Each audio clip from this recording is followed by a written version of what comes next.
Hallo liebe Kinder der deutschen Schule in Dubai, schön, dass ihr heute dabei seid. Ich bin Caroline aus der Seesternegruppe und ich möchte Salzteig machen.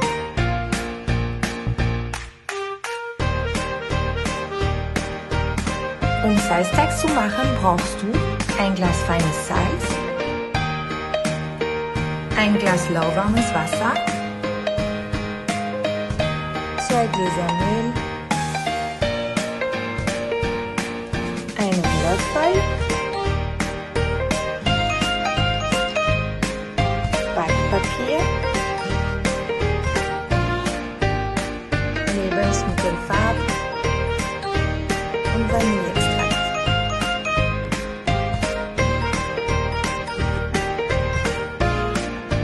Schritt 1. Füll Mehl und Salz in eine Salatschüssel.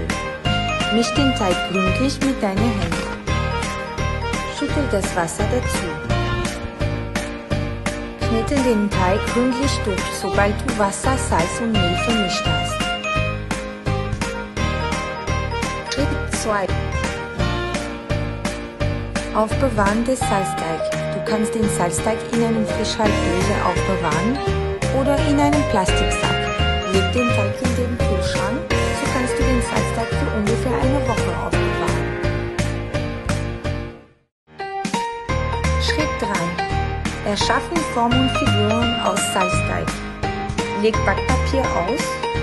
Jetzt kannst du mit den Figuren anfangen. Du kannst Steckformen benutzen oder selber Figuren machen.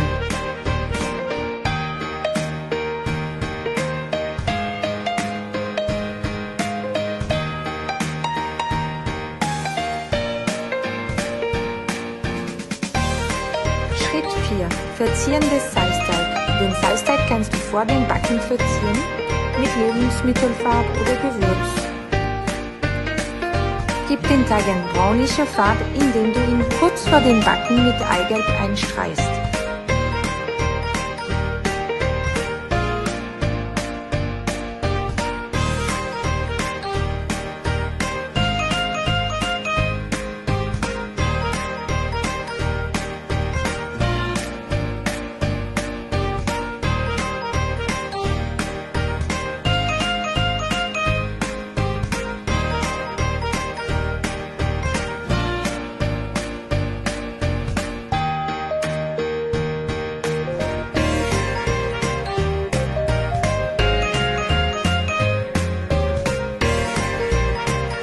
Schritt 5. Backen des Teigs. Lass dir jetzt am besten von deinen Eltern helfen.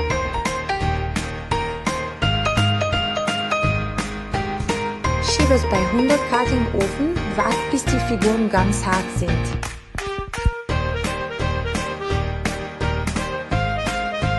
Schritt 6. Bemalen.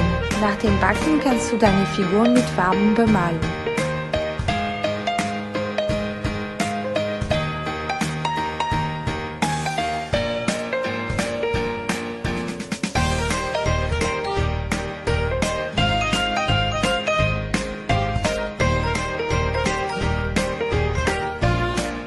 Fertig, klasse gemacht. Ich hoffe, es hat dir Spaß gemacht. Bis bald.